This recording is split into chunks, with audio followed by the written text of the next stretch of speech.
Saudara, kembali di Breaking News Kompas TV, kami masih terus menginformasikan terkait insiden ambruknya bangunan Pondok Pesantren Al-Khozini di Sidoarjo, Jawa Timur. Berdasarkan informasi yang kami peroleh dari Kapolres Sidoarjo tadi, hingga saat ini proses evakuasi masih berlangsung. Dan saat ini sudah bergabung juga bersama kami di Breaking News Kompas TV ada Bupati Sidoarjo Subandi. Selamat malam Pak Bupati. Malam, malam. Oke, Pak Bupati, Malam, Pak. ya baik Pak Bupati, saya ingin juga gambaran kondisi paling akhir dari sana bagaimana Pak saat ini Pak? Apa yang terjadi di sana? Kondisi hari ini Masjid Al-Khozini Pondok Pesantren ini lagi roboh mulai jam 3:30 tadi. Kegiatan anak-anak sholat dan ngaji ya. Nah, hari ini kita siapkan, ambulans sudah siap, alat berat sudah siap. Oke. Nah, karena ini evakuasi kita, medannya kan sangat berat karena banyak bangunan yang rubuh semua. Nah, ini alat berat masih belum bisa kerja. Ya, ini kita masih nunggu. Ya, nanti arahan dari BPD provinsi seperti apa, kita nunggu semuanya. Ya, karena tadi semuanya sudah sebagian dibawa ke rumah sakit. Nah, ini masih ada yang di bawah, anak-anak ada yang nangis. Ada yang meninggal, jumlahnya berapa kita belum bisa mengetahui karena kondisinya masih tertutup dengan bangunan-bangunan itu semuanya. Oke, sudah ada informasi berapa banyak yang masih tertimbun, korban yang masih tertimbun Pak Bupati? Ini masih belum bisa karena masih tertutupi dengan beton-beton yang semua sudah tertutupi beton-beton semua. Ini masih menunggu ya, ini masih menunggu karena kondisi ini alat berat masih belum bisa kerja. Baik. Masih belum bisa, masih mitigasi semuanya. Oke, Pak Bupati, tadi saya mendapatkan informasi bahwa sebenarnya pada saat kejadian ini aktivitas pesantren sedang melaksanakan sholat asar di sana ya. Apa betul begitu Pak Bupati? Ya betul. Berarti anak-anak ada kegiatan sholat, kegiatan rutin yang ada di pondok. Jadi seperti itu. Tadi Pak Bupati mengatakan langkah yang sudah dilakukan ada alat berat juga ke sana, lalu para medik juga sudah hadir di sana. Nah, selain itu langkah yang sudah dilakukan Pemkab selain mengirimkan alat berat dan juga medik, apakah ada bantuan lain yang juga disalurkan, Pak? Betul ya. Hari ini kita menyiapkan dinas sosial ya. Kita siapkan dapur ya, Yang kedua, kita siapkan minum, kita siapkan. Terus habis itu untuk bantuan terkait masalah udara ini kita siapkan semua. Tapi kita kerjasama dengan BPD pusat. Di sini juga ada Pak Wagub, juga ada Pak Sekdaprov ya. Semuanya ikut peran serta gimana menyelesaikan persoalan ini bersama. Jadi ini kita semuanya bantuan sudah kita keluarkan semuanya. Tinggal nunggu mitigasinya apa yang harus kita lakukan. Karena kondisionalnya banyak bangunan ini rubuh semua. Nanti belum bisa kita mitigasi berapa yang korban, berapa. Ini masih belum bisa kita ketahui semuanya. Bantuan sudah kita pakai semuanya. Oke, tapi bangunan yang ambruk ini apakah bangunan yang masih dibangun atau bangunan lama yang sudah berdiri, Pak Bupati? Ya, berarti gini ya.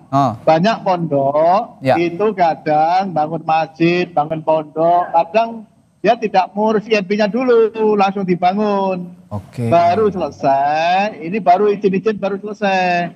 Nah, mestinya sebelum dibangun, mestinya itu izin termasuk INP, ini harusnya dikerjakan dulu, biarkan nanti konstruksi sebagai juga standar dalam bangunan. Nah, ini bangunan melanjutkan, nah, tak tanyakan, izin-izinnya semua tidak ada. Nah, ini ngecor lantai 3, tadi ngecor lantai 3, akhirnya dengan konstruksinya yang tidak standar, akhirnya tidak mampu, akhirnya semua rubuh seperti itu. Artinya saat ini IMB yang ada sebelum tadi belum ada ya? Ya, perizinan belum ada. Oh, perizinan belum ada.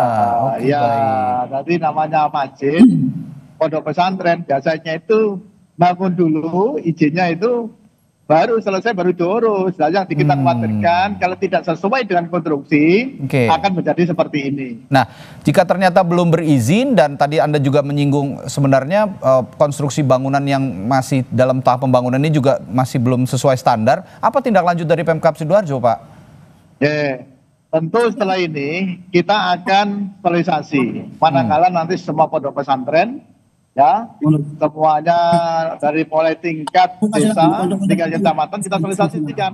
kalau ada mendirikan bangunan masjid atau apa, itu untuk umum atau apa, kalau tidak ada suruh kita berhentikan dulu. Jangan sampai terjadi seperti ini, baru kita ada tindakan. Nah ini harapan kita nanti kita himbau seperti itu, mudah-mudahan nanti tidak terjadi lagi bagi keselamatan bagi warga kita, terutama untuk beribadah. Ya, lebih baik preventif begitu ya Pak Bupati. Tapi Ya, apakah betul, sekarang betul. Pemkap juga sudah membentuk tim investigasi untuk mencari penyebab pasti sebenarnya ambruknya bangunan ini? Sudah ya? Ini kita sudah mitigasi ya, bentuk mitigasi langsung dikomandani BPD Jawa Timur, Jatim, sama Pak Wagub, itu ya, jadi satu komando. Oke. Nah, kira-kira siapa saja pihak yang akan dimintai pertanggungjawabannya Pak jika memang terbukti ada kelalaian dalam pembangunan ini? Oke, kalau kita sendiri karena ini adalah di pondok pesantren ya, kita tidak bisa menyalahkan apa ABCD ya. Tinggal nanti mitigasi dari Polres seperti apa, dari pemerintah provinsi ya, karena ini kita satu pintu dengan provinsi, kita semua akan mengikuti. Yang terbaik seperti apa akan kita ikuti. Hari ini kita tidak boleh menyalahkan ACB-nya kan gitu kan ya. Coba nanti mitigasi hasilnya seperti apa. Nah kalau kita pertegas, kalau itu nanti izin dan lain, ya kita harus tegas sebagai pimpinan daerah. Jangan sampai nanti terjadi ini jadi korban lagi. Seperti itu ya. Ya bagaimanapun Ya, kan gitu ini, ya. baik ini satu lagi Pak Bupati terakhir. Bagaimanapun kan ini lembaga pendidikan yang sah begitu, lembaga pondok pesantren ini sudah berdiri cukup lama. Informasinya dari tahun 1927, sudah cukup lama begitu. Dan banyak santri-santri juga yang menggantungkan pendidikannya di sana. Langkah ke depan dari Pemkab Sidoarjo terhadap pondok pesantren Al-Khozini ini bagaimana? Adakah bantuan juga dari Pemkab untuk merehabilitasi pesantren ini? Nanti akan kita mitigasi ya, biarkan nanti bangunan ini layak atau tidak. Nanti semuanya akan kita terjunkan dari tim. Kalau ini tidak layak, hari nanti pemerintah daerah ikut serta untuk membantu pembangunan yang ada di Al-Khozini. Karena Al-Khozini ini adalah pondok tertua. Nah, mudah-mudahan dengan terjadi seperti ini sebagai koreksi kita sebagai pimpinan daerah untuk berkoordinasi dengan pondok pesantren, biarkan nanti minimal pembangunan itu layak, terutama pakai INB dan lain, biarkan pembangunan itu tidak sampai terjadi yang tidak kita inginkan bersama. Ya, jadi jangan nanti alasan pondok atau apa, tidak boleh itu. Ya. Jadi akan ada audit bangunan serupa lah ya Pak ya, untuk pesantren, sekolah, panti asuhan yang ada di seluruh Sidoarjo ini supaya tidak kejadian serupa juga tidak terulang. Baik, terima kasih Pak Bupati Sidoarjo, Pak Subandi telah berbagi informasinya di Breaking News Kompas TV. Semoga lancar-lancar semuanya proses evakuasi dan para korban yang saat ini diduga masih tertimbun reruntuhan bangunan Pondok Pesantren Al-Khozini juga bisa segera dievakuasi dan diselamatkan. Saudara, Breaking News Kompas TV akan segera kembali sesaat lagi, tetaplah bersama kami.